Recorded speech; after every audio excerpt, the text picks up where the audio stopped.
Bonsoir, voici les titres de l'actualité de ce 3 mars. Le navigateur italien Giovanni Soldini remporte la 3e étape de la course autour du monde à la voile en solitaire après avoir sauvé Isabelle Autissier. Image de ce sauvetage en direct, Giovanni Soldini depuis Punta del Este en Uruguay.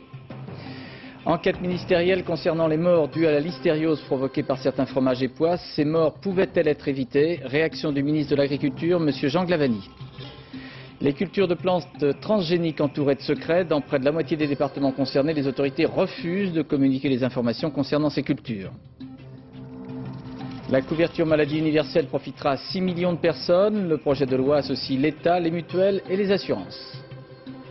Autant en emporte le vent, le film offre encore des surprises, des archives inédites sur le tournage avec Clark Gable et Viviane Lee. Hommage pour commencer ce journal au vainqueur de la 3e étape de la course à la voile autour du monde en solitaire, à l'italien Giovanni Soldini, qui non seulement est en tête de la course désormais, mais a ramené saine et sauve Isabelle Autissier. Giovanni Soldini, bonsoir, bonjour plus exactement. Vous m'entendez? Bonjour. Vous êtes en bonne forme quand même? Je vous entends très bien. Vous êtes en bonne forme quand même? Ouais. Oui, bon là je suis un peu fatigué parce que la dernière nuit quand même ça a été un peu sportif, mais sinon ça va. Alors, est-ce que vous vous rendez compte que non seulement vous avez réalisé un exploit sportif, mais que vous êtes aussi, vu d'ici, vu d'Italie, vu de France, un héros, notamment pour avoir sauvé Isabelle Autissier? Moi, bon, je suis très content pour avoir remporté l'étape, ça c'est sûr. Je crois que c'est une victoire du team Fila qui a très bien préparé le bateau. Et par rapport à l'héros, je ne suis pas trop d'accord. Je pense que tous les marins du monde, ils auraient fait la même chose à ma place. Bon, j'étais dans la bonne position pour aller chercher Isabelle. C'est passé très bien. Je suis très content de comment ça s'est passé les choses. Est-ce que pour vous, personnellement, c'était une forme de revanche sur la mer, sur les océans, compte tenu du fait que l'un de vos meilleurs amis avait disparu l'année dernière dans l'Atlantique?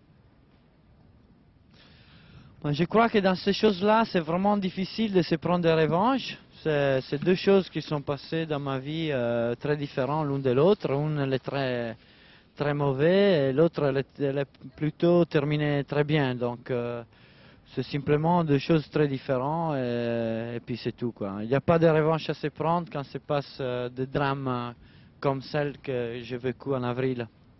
Alors, grâce à Stéphanie Brabant et Philippe Vieillescaz, nos amis de l'équipe de France 3 Thalassa, nous allons voir maintenant une partie de leur reportage et des images que vous avez tournées, Giovanni Soldini, lors du sauvetage d'Isabelle Autissier, avec les commentaires de Nathanaël de Rinxin. Lorsque Giovanni Soldini passe la ligne, comme pour ne pas faire de l'ombre à son sauveur, Isabelle Autissier reste terrée dans sa cabine. Tout juste esquisse-t-elle un geste pour rassurer les siens et confirmer sa présence à bord. À Punta del Este, terme de la 3e étape, Soldini et Autissier était attendu pour faire la lumière sur ces 13 jours de mer passés à deux, en solitaire. C'était génial. Je crois que non seulement c'est un grand marin, mais c'est un grand bonhomme. Il m'a vachement aidé parce que c'était dur. C'était dur, Isabelle ne tarit pas d'éloges sur Giovanni et sur l'exploit accompli. Un sauvetage en plein océan Pacifique à près de 5000 km de toute côte, dans une mer hostile. Voici les images du sauvetage filmé par Soldini. Dans cette coque retournée, bien difficile à discerner, Isabelle Autissier attend. C'était un très grand soulagement parce que j'étais quand même dans une très mauvaise position. Le bateau retournait, du mauvais temps qui arrivait et je ne pouvais rien faire pour me sauver toute seule. Donc il fallait absolument que quelqu'un vienne. Donc c'était un grand plaisir de voir arriver Giovanni. Puis Giovanni c'est un très bon ami, donc c'était aussi un plaisir. Une fois à bord, les deux amis fêtent leur retrouvaille, puis la vie s'organise. Les marins vont tout partager pendant 2 semaines, mais le bateau a été conçu pour une course en solitaire, alors évidemment, il est difficile de trouver une place pour deux. Quelques jours avant l'arrivée, Isabelle et Giovanni croisent le Cap Horn. Visiblement, la Française a apprécié de naviguer avec un coéquipier. C'est que j'ai décidé d'arrêter les tours du monde en solitaire en course. J'avais décidé il y a déjà plus d'1 an. Donc je savais que c'était mon dernier tour du monde. Maintenant j'ai beaucoup de projets, mais je voulais pas faire de projet précis pendant cette course. En attendant, Isabelle a félicité Giovanni Soldini, son sauveur, le vainqueur de cette 3e étape de la course autour du monde en solitaire. Alors Giovanni Soldini, que devient maintenant la course, puisque Marty Arcelin va sans doute repartir, il ne reste plus que 2 candidats, 2 concurrents, que devient la dernière étape? Moi, je pense que la dernière étape, ça va être une super étape, une course très serrée, on va se la jouer avec les couteaux dans les dents. Et puis, je suis bien content de retourner naviguer dans des zones tempérées, dans des zones équatoriales, avec du soleil, du chaud, et tout ça. Alors vous avez remporté déjà 2 étapes, vous êtes en tête. Vous pensez que vous allez récupérer combien d'heures compte tenu de ce naufrage d'Isabelle Autissier et de votre sauvetage? Donc, demain, la jury se réunit, ils vont étudier le cas. Je pense que ça va être autour de 20 à 30 heures. Merci beaucoup et bonne dernière étape de ce tour du monde en solitaire à la voile. Merci Giovanni Soldini.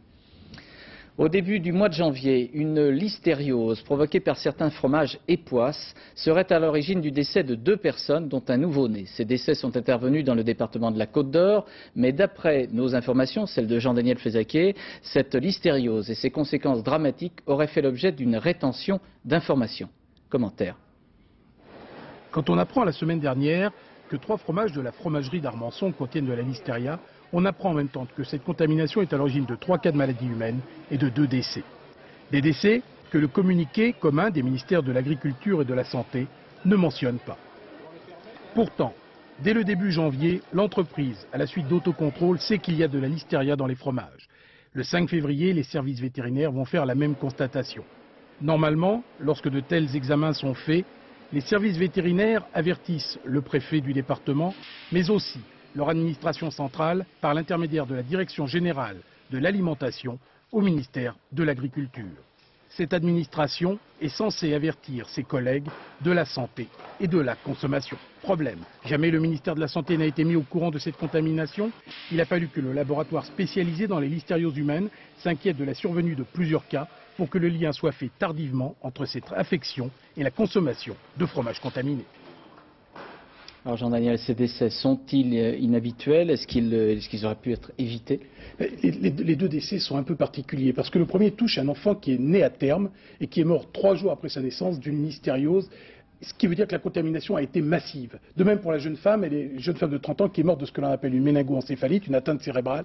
Là encore, la contamination massive. Ça veut dire que ces personnes ont été infectées par des doses colossales de listeria et qu'il paraît un peu étrange aujourd'hui de penser que, alors que depuis le début janvier, on savait qu'il y avait ce problème, il n'y ait pas eu de signaux d'alarme qui aient permis au moins d'alerter les autorités sanitaires. Vous voulez dire qu'il y a dysfonctionnement ou non-fonctionnement entre santé et services d'agriculture ou inversement? Ça veut dire que très probablement, malheureusement, les services de l'agriculture, à un niveau qu'il faudra préciser, ont oublié d'avertir leurs collègues de la santé et que s'il n'y avait pas en France un réseau national de santé publique particulièrement performant, ce ne sont pas 2 décès qu'on aura déplorés, mais sûrement beaucoup plus, parce que malgré le faible nombre de cas, c'est-à-dire 3 cas, on a pu remonter à la source. Mais ce qui est évident dans cette affaire, dire que les morts étaient évitables est peut-être un peu exagéré, mais on pourra se poser la question là encore, et la justice le fera peut-être, on peut se demander pourquoi, face à une contamination massive connue depuis plus d'1 mois, il a fallu que le lien entre les fromages et les maladies humaines soit fait de façon, je dirais, accidentelle. C'est un grave dysfonctionnement et pourtant depuis quelques années, on a vu que les graves dysfonctionnements en santé publique ne devraient plus exister. Le problème, c'est qu'ils existent visiblement encore. Vous évoquez un 3e cas, c'est une personne qui a pu être sauvée. Qui est hospitalisée, mais qui est dans un état relativement sérieux. Monsieur Jean Glavany, bonsoir. Vous avez été avisé de cette situation quand et quelles sont les dispositions que vous avez d'ores et déjà pu prendre? L'information que vous révélez, moi je l'ai depuis ce matin. Et j'ai aussitôt diligenté une enquête administrative, et cette enquête administrative est en cours. Et donc moi, je veux dire simplement aujourd'hui que je tirerai toutes les conséquences de cette enquête, parce que je pense qu'en matière de sécurité alimentaire, on ne peut pas tricher avec le principe de plus grande précaution. Mais vous comprendrez qu'en attente des résultats de cette enquête, je ne me prononce pas sur le fond de cette affaire. A priori, vous êtes étonné qu'il y ait fallu un délai aussi long entre ces cas signalés début janvier et puis l'arrivée de l'information chez vous? Ces cas signalés début janvier, ça c'est l'hypothèse que vous formulez. Moi, pour l'instant, je m'en tiens à ce que je vous ai dit à l'instant. Il y a une enquête qui est en cours et donc j'en tirerai les conséquences le jour où j'aurai des vérifications des informations que vous donnez aujourd'hui et que vous rendez publiques. Alors, il y aura bientôt la mise en place d'un institut de veille sanitaire. Et on sait que depuis longtemps, certains médecins disent « Oh, mais il ne faut pas qu'il y ait l'agriculture dans cet institut de veille sanitaire ». Est-ce que ça aussi, ça fait partie de vos réflexions ? Non, ça fait partie de nos réflexions, mais elles sont tranchées depuis longtemps. Je crois qu'il faut qu'il y ait une coopération de tous ceux qui sont concernés par cette affaire. Mais ce que je veux dire, c'est qu'en tout état de cause, moi je ne veux pas me prononcer sur le fond, mais je m'en tiens aussi à ce que disait M. Fezaki à l'instant. S'il n'y avait pas ce réseau de sécurité, de santé publique nationale, et s'il n'était pas déjà efficace, et s'il n'était pas en marche, il n'avait pas fonctionné, en l'occurrence il a fonctionné, on aurait peut-être pu connaître des drames supérieurs. Mais je ne veux pas rentrer plus avant dans le fond de l'affaire. Une enquête est en cours, j'y veille particulièrement et j'en tirerai toutes les conséquences. On peut savoir par qui vous avez été avisé? C'est votre collègue de la santé? Absolument. Merci Jean Glavany. Il est apparemment très difficile de dessiner une carte de France des plantations à base d'organismes génétiquement modifiés, OGM. Concrètement, la loi prévoit une information officielle sur les essais de modification génétique d'organismes tels le maïs, et ce afin de prévenir tout risque de contamination par transfert, éventuellement par pollinisation. Mais les Amis de la Terre et France Nature Environnement, deux associations, dénoncent un secret organisé dans près de la moitié des départements français, secret couvrant tous les essais de modification génétique. Explication avec Françoise Vallet et Éric Mézy. Chaque année, des cultures transgéniques sont testées sur des centaines de parcelles en France. Maïs, colza, tournesol, betterave, soja, les associations souhaitaient faire un état des lieux de ces plantations en plein champ sur le territoire. Elles se sont rendues compte qu'il était difficile d'obtenir une liste des communes concernées. Sur cette carte figurent en jaune les départements ayant reconnu la présence d'OGM sur leurs terres. En rouge apparaissent les départements qui ont refusé de donner l'information. Pourtant, une loi du 13 juillet 1992 fait obligation aux autorités de rendre publique la liste des cultures transgéniques. Les préfets disent rester prudents par peur des saccages, comme ici en septembre dernier dans le Tarn-et-Garonne. Nous ne réclamions pas la localisation exacte des parcelles, nous réclamions seulement la liste des communes et la liste des plantes concernées. Ce n'était pas exorbitant comme revendication. Et ça, vous ne l'avez pas obtenu? Absolument pas. On nous dit, dites-moi les communes qui vous intéressent, je vous dirai ce qui se passe. Et il y a 36 000 communes en France. C'est justement ce que dit le ministère de l'Agriculture. Pour savoir, il faut demander à chaque maire ou attendre un rapport du même ministère publié prochainement. Il ne portera que sur l'année 97. En marge du Salon de l'Agriculture, plusieurs expériences sont présentées en tant que progrès dans le domaine agroalimentaire. Ainsi, une nouvelle chaîne de tri et de calibrage de fruits et légumes frais permettant d'assurer ce que l'on appelle la traçabilité complète. Il s'agit d'offrir aux consommateurs toutes les garanties sur l'origine, les conditions de culture des produits qu'ils achètent. Cette technique est également appliquée dans le secteur des céréales. On suit donc la trace jusqu'au pain. Voyez le reportage d'Émilie Lançon et Daniel Lévy. Un bon pain chaud et croustillant. A priori, rien de nouveau. Et pourtant, on peut exactement savoir d'où vient le blé qui a servi à fabriquer ces baguettes. On a sa trace étape par étape, c'est ce que l'on appelle la traçabilité. Pour chacune de ces terres bourguignonnes, on connaît les engrais ou pesticides utilisés. Cet agriculteur fournit toutes les informations à sa coopérative à chaque fois qu'il lui livre du blé. Une fois arrivé au silo, d'autres tests sont effectués, humidité, protéines.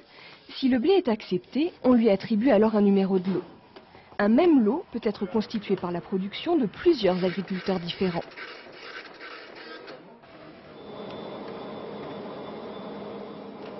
Une fois transformé en farine, on sait précisément de quel lot provient chacun de ces sacs.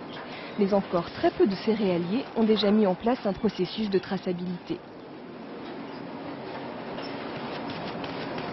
Les agriculteurs, les éleveurs en particulier, ont été fortement ébranlés par ce qui s'est passé sur la vache folle ou d'autres problèmes de ce genre. Donc tout le monde a vraiment intérêt à ce que ce genre de filière fonctionne bien, mais pas dans un sens répressif et je dirais contraignant.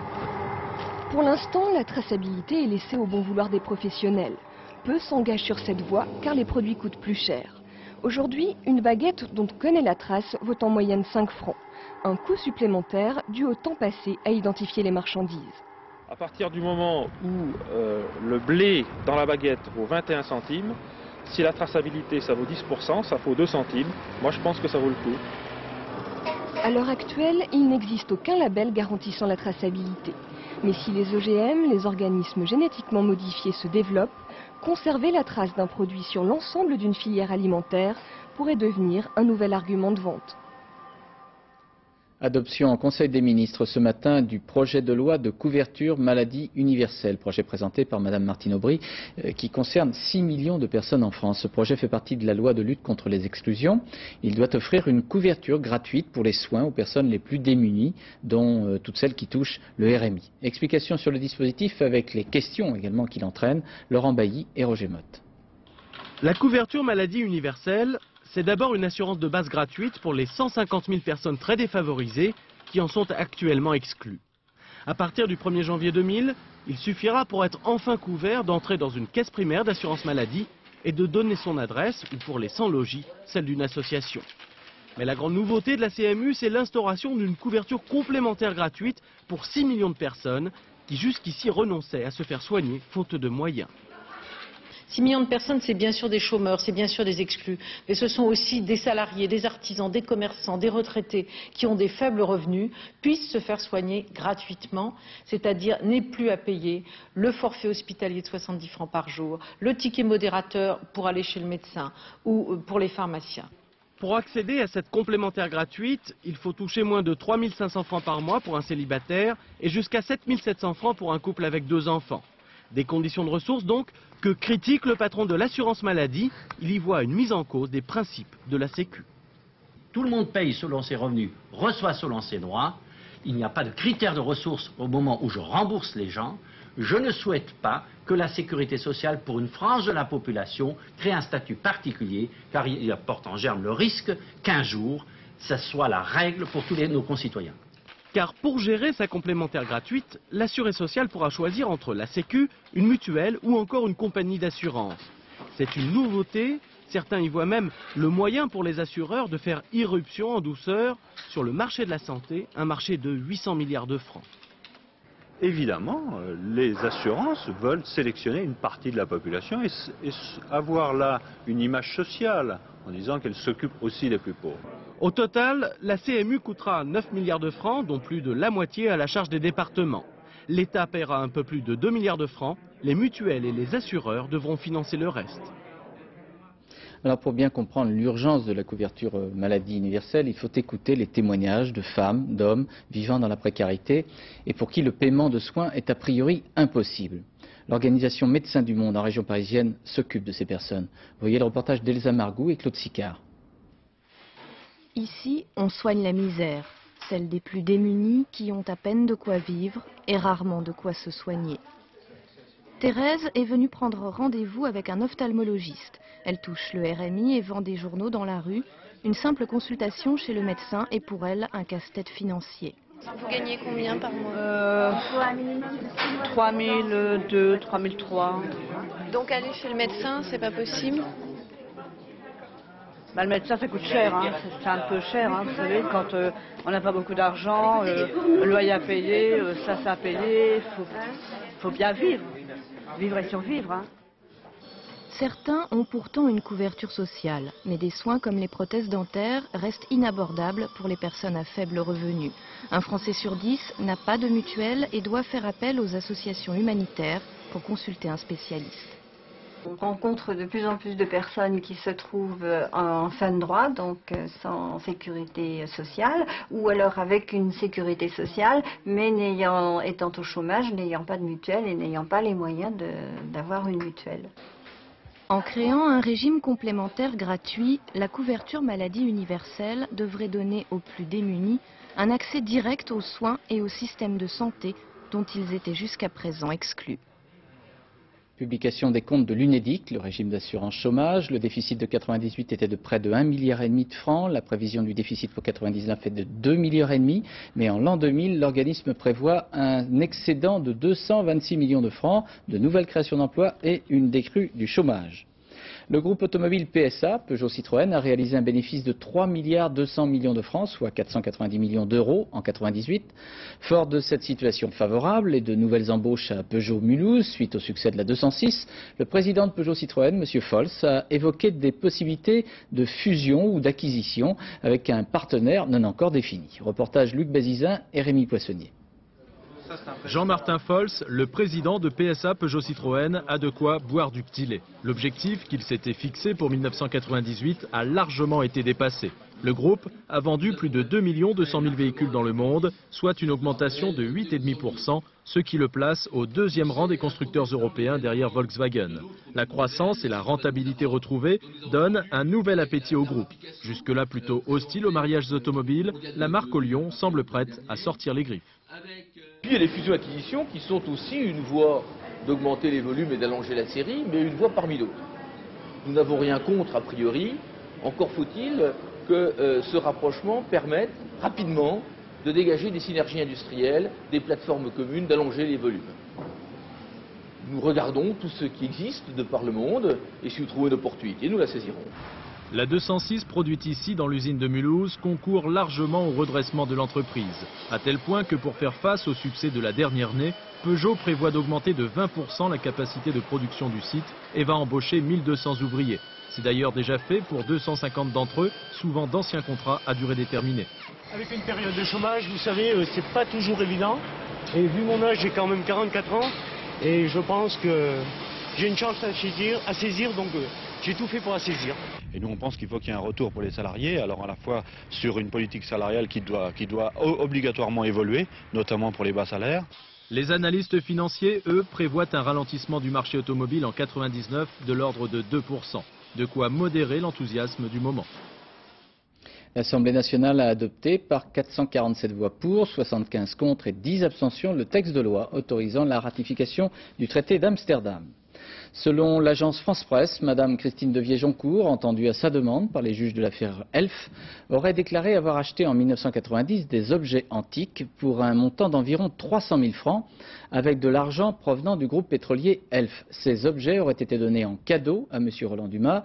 Rien ne précise si celui-ci était au courant de l'origine des fonds. Commentaire Olivier Caroff. Roland Dumas n'a jamais touché un centime d'Elf, c'est ce que Christine Devier-Joncourt a toujours affirmé aux juges qui l'ont mise en examen. Aujourd'hui, à sa propre demande, l'ancienne maîtresse de Roland Dumas aurait fait de nouvelles déclarations aux magistrats. En 1990, elle aurait reçu d'Alfred Sirvin, le numéro 2 d'Elf, 300 000 francs en liquide pour acheter aux enchères un lot de statuettes antiques, statuettes qu'elle aurait offertes à Roland Dumas. Auparavant, l'ancien ministre des Affaires étrangères aurait, selon elle, montré de l'intérêt pour ses œuvres, exposées à l'hôtel Drouot. Ce soir, l'avocat de Roland Dumas se dit serein, son client a bien reçu 5 statuettes, mais il ignorait, dit-il, l'origine des fonds. Alors que l'instruction est officiellement terminée, ce rebondissement tardif pourrait bien relancer le dossier. Et cet après-midi, les juges Eva Joly et Laurence Wischewski ont fait procéder à une perquisition dans l'ancien domicile parisien de Mme Christine Devier-Joncourt. Une femme, Marie Arban, 43 ans, s'est donné la mort dans son appartement de Saint-Étienne. Elle fut prostituée, elle fut compagne d'un magistrat, M. Philippe Lefriant. Le magistrat avait été radié de la magistrature pour atteinte à l'honneur de celle-ci. Ses collègues, juges, n'admettaient pas qu'il puisse héberger une prostituée. Depuis, M. Lefriant n'a jamais été réintégré dans la magistrature et Marie Arban ne supportait pas d'être responsable de cette situation. Reportage Didier Guyot, Philippe Évêque. De toute façon, je ne suis pas du tout prête à caler. S'il faut que je laisse ma vie, eh bien, c'est qu'ils auront décidé que de toute façon, Philippe Lefriant ne valait pas le coup d'être réintégré. C'était le 21 janvier dernier, Marie Arban était en grève de la faim. Depuis plus de 10 ans, elle, l'ancienne prostituée, militait pour la réintégration de Philippe Lefriant. Devant le silence et le mépris de l'administration judiciaire, Marie Arban a préféré mettre fin à ses jours. J'ai été radié le 18 juin 1988 par la magistrature pour avoir osé héberger une prostituée en danger. C'est pour protéger Marie Arban, qui voulait échapper à sa condition de prostituée, que le juge Philippe Lefriant l'héberge à son domicile. Un affront intolérable pour la magistrature. L'honneur de tous les magistrats est sali. En 88, Philippe Lefriant sera radié. Les voici tous deux au banc de la société. En 93, il sera enfin amnistié, mais pas réintégré. Le comble, c'est que la conclusion du Conseil supérieur de la magistrature statuant en matière disciplinaire avait dit M. Le Friant a agi par idéalisme humanitaire.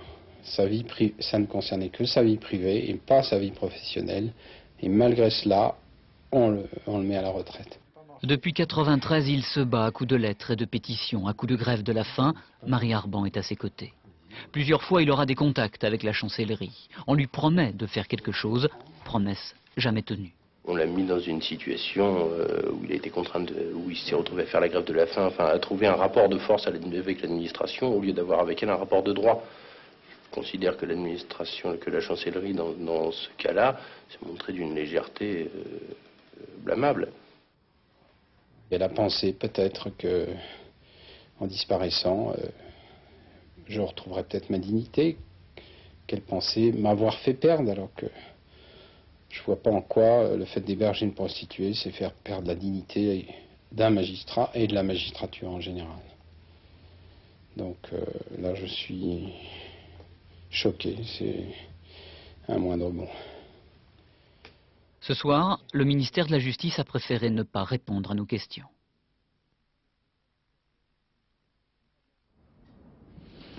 À Bordeaux, dans l'affaire de la gestion du club des Girondins, le procureur a requis 4 mois à 2 ans de prison assortis d'une partie de sursis à l'encontre des 4 prévenus, dont l'intermédiaire croate Barin et l'ancien délégué général du club Didier Kweku. Le jugement a été mis en délibéré. Aux États-Unis, dans l'État de l'Arizona, ce soir, un citoyen allemand, Walter Lagrande, condamné à mort en 1984 pour le meurtre d'un directeur de banque commis 2 ans plus tôt, doit être exécuté. Son exécution aura lieu dans une chambre à gaz. Jusqu'au bout, de multiples interventions ont été faites auprès des autorités américaines contre cette exécution. Même la Cour internationale de justice de La Haye est intervenue ce soir encore et à l'unanimité des juges. Mais ni cette Cour, ni le chancelier allemand, Gerhard Schröder, n'ont fait fléchir jusqu'à présent les Américains. En Allemagne, même si une large majorité de la population est favorable à la peine de mort, d'après un dernier sondage, l'émotion est très forte. Correspondance Olivier Lerner. Personne ne s'était intéressé à lui durant ses 15 ans de prison. Mais depuis quelques jours, chanceliers, ministres, présidents de commission et députés allemands font tout pour sauver sa tête. Je ne suis pas venu ici vous demander pardon. Je sais très bien que personne ne peut nous accorder une telle faveur. Devant les autorités judiciaires d'Arizona, elle dénonce une atteinte aux droits de l'homme, mais n'avait rien pu faire la semaine dernière pour éviter l'exécution d'un des frères Lagrande. Karl et Walter Lagrande, condamnés en 1984 pour le meurtre d'un directeur de banque, ont bien la nationalité allemande. Ils auraient pourtant été empêchés de consulter l'ambassade d'Allemagne aux États-Unis. Le ministre des Affaires étrangères allemand a saisi la Cour internationale de justice à La Haye, nous confirme qu'il a bien téléphoné à plusieurs reprises au gouverneur de l'Arizona. Des pressions qui n'ont donné aucun résultat. Walter Lagrande doit en principe être exécuté à 23 h, heure de Paris, dans la chambre à gaz de sa prison. Il a choisi le gaz, pensant peut-être que les Américains allaient lui accorder un sursis au dernier moment. Quoi qu'il arrive cette nuit, les Allemands n'en resteront pas là. Au nom de l'Union européenne, le gouvernement de Gerhard Schröder annonce ce soir son intention de lancer une initiative pour abolir la peine de mort dans le monde entier. C'est la Commission des droits de l'homme des Nations Unies à Genève qui sera chargée d'examiner cette épineuse question. Sport, l'exportation des talents français se confirme. On a appris aujourd'hui que Patrice Ageloer devenait le patron du tennis anglais. Il fut l'entraîneur de Yannick Noah et participa au succès de l'équipe de France en Coupe Davis. Patrice Ageloer vient rejoindre de nombreux sportifs français dans le football ou le rugby qui exercent désormais en Angleterre. Reportage Étienne Lénart et Sten Rosenlund. Blazer bleu, pantalon gris, l'allure est on ne peut plus british. Sur le court central de Wimbledon cet après-midi, Patrice Ageloer. Entraîneur pendant 25 ans des meilleurs joueurs de tennis français, le voici donc au service de Sa Majesté pour tenter de redonner un peu de lustre à un sport que les Anglais ont inventé et qu'ils aimeraient voir évoluer. Ils aiment aussi peut-être voir les joueurs français, les joueuses françaises telles qu'elles ont joué. Donc ils ont peut-être quelque part envie qu'on apporte un petit peu de plaisir dans leur jeu, dans leur sport. Peut-être que ça compte. Patrice Ageloer pourra toujours s'inspirer d'Arsène Wenger, l'entraîneur de football, sorcier du club londonien d'Arsenal, qui en 2 années est devenu une véritable star dans un pays où en matière sportive, le français est surtout apprécié quand il fait gagner les Anglais. Le problème de l'entraîneur quand il arrive dans un pays étranger, c'est de devoir faire passer ce qui lui semble essentiel pour la réussite de l'équipe et aussi de faire pas mal de compromis par rapport à la culture locale. Gare tout de même aux excès d'enthousiasme, David Ginola et tous les autres peuvent dominer le championnat britannique de la tête et des épaules. L'humour anglais reste dévastateur quand il s'agit de défendre la fierté nationale. Les invasions ou tentatives d'invasion française, on y est habitué. Mais la technique, c'est de rejeter à la mer ce qu'on n'aime pas et garder ce qui est bon. À Patrice Agelower de jouer donc et de gagner peut-être un jour le suprême honneur de rejoindre Eric Cantona, statufié pour l'éternité dans les vapeurs de cire du musée de Madame Tussaud. La Manche a rejeté un rorqual de 19 mètres. Le cétacé pèse environ 40 tonnes. Il s'est échoué sur cette plage, celle de Saint-Martin-de-Bréal dans la Manche. Son cadavre avait été repéré près des îles Chausey par un pêcheur. Le rorqual fait partie des très gros mammifères marins, juste après la baleine bleue. À Paris, au musée d'art moderne, jusqu'au 18 avril, se tient la première grande rétrospective du peintre américain Mark Rothko. Rothko appartient à la génération des peintres abstraits de l'après-guerre. C'est un énorme succès populaire actuellement, 100 000 visiteurs depuis le 14 janvier. Au musée d'art moderne, devant les toiles de Rothko, chacun raconte son émotion sous l'œil de la caméra d'Hervé Pozzo, avec les commentaires de Daniel Wolfram. 1 heure d'attente en moyenne pour Rothko, maître de l'abstraction américaine. La chose est inattendue, reconnaît le musée d'art moderne. Certains amateurs d'art aussi sont surpris. Je ne m'attendais pas du tout à voir la queue. En général, on voit la queue pour les expositions Van Gogh ou Gauguin.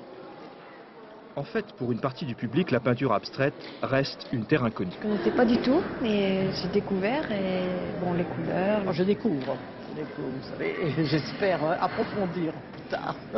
Markus Rothkowitz, juif russe, émigre aux États-Unis avec sa famille au début du siècle. En 1938, il devient citoyen américain et expose sous le nom de Mark Rothko. Le voici en 1951, parmi les artistes de l'avant-garde américaine, protestant contre le conformisme des musées de l'époque. Désormais, ces surfaces colorées sont devenues des classiques. Quand vous regardez cette peinture, disait-il, vous devenez cette couleur, vous en êtes entièrement saturé. À ceux qui pensent que mes peintures sont sereines, j'aimerais dire que j'ai emprisonné la violence la plus absolue dans chaque centimètre carré de leur surface. En effet, c'est tout sauf une peinture décorative, évidemment. C'est pas une peinture de complaisance. Il a toujours fixé la peinture, fut-elle abstraite, et justement parce qu'elle était abstraite, un enjeu, un contenu qui avait à voir avec ce qu'il appelle, au fond, la tragédie de la vie humaine, c'est-à-dire la vie, la mort. Il n'était pas du tout religieux. Donc il n'a cessé de s'interroger, d'interroger à un niveau très élevé sans avoir véritablement de réponse. Alors là, ces tableaux s'assombrissent de plus en plus. Qu'est-ce qui se passe? Il n'explique pas. Il dit, je constate qu'à partir de 57-58, mes tableaux se sont assombris. En effet, c'est comme si l'artiste était brûlé à trop de lumière et comme si le feu était de plus en plus intériorisé, gagne en profondeur d'ailleurs les tableaux, ce qui perdent peut-être en éclat extérieur. Malade, fatigué, seul, en février 1970, Mark Rothko se suicide. Ses dernières compositions, rectangles noirs et gris juxtaposés, sont le reflet de son âme, les impasses dans sa vie, comme dans son travail de peintre. Cinéma, on croyait presque tout savoir sur Autant en emporte le vent, le film réalisé par Victor Fleming il y a 60 ans. Mais au chef-d'œuvre et au baiser de Clark Gable et Vivien Leigh s'ajoutent désormais des images inédites tournées par un riche amateur sur les lieux même des prises de vue. Commentaire Philippe Gassot. Le film le plus populaire de tous les temps qui relègue bien loin le fameux Titanic lui-même aura cette année 60 ans. Sa date de naissance remonte au début de l'année 1939. Et comme un fait exprès dans ce monde d'illusions, de rêves, de surprises, le cadeau d'anniversaire a été découvert dans les caves de ce manoir. La demeure appartenait à Howard Hall, amateur de cinéma, embrassé ici par Olivia de Havilland sur la bouche et sur les lieux du tournage du chef-d'œuvre. Le milliardaire, héritier d'une grande marque de cornflakes, emportait sa caméra 16 mm partout, même à la pêche, et c'est au milieu de films de famille que l'on a découvert des visages connus sur une drôle de bobine. Autant en emporte le vent, d'après ce que l'on sait, était un lieu de tournage très difficile d'accès. Ce qui est étonnant, c'est qu'il ait pu y aller. Cela nous montre combien il était influent. Les studios de Culver City, en Californie, étaient mieux gardés que la Banque centrale des États-Unis. Et pourtant la caméra est là, même tremblotante, au milieu des acteurs. Le document est historique. Entre deux prises, Vivian Leigh grille une cigarette que vient d'allumer Clark Gable. C'est en fait Rhett Butler et Scarlett O'Hara que l'on découvre dans l'intimité. Les caravanes de maquillage ont un peu vieilli, Clark Gable n'a pas bougé. La magie d'être dans les coulisses du film le plus célèbre du monde est presque incroyable.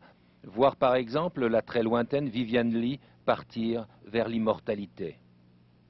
Pour plusieurs générations, Olivia de Havilland, au bras de Leslie Howard, fera beaucoup plus que passer dans les mémoires. Dans les coulisses du tournage, beaucoup de drames et de déchirements en 3 ans, mais pas beaucoup de tendresse ni de baisers.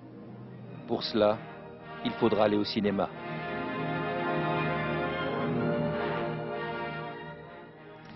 Voilà, nous arrivons à la fin de ce journal. Je vous rappelle l'information que nous vous avons révélée dans cette édition avec Jean-Daniel Flézaquier. La listériose issue de la consommation du fromage Epoisses aurait provoqué la mort de 2 personnes au début du mois de janvier dans le département de la Côte d'Or. Des dysfonctionnements administratifs auraient provoqué une rétention d'informations. Les morts auraient peut-être pu être évitées.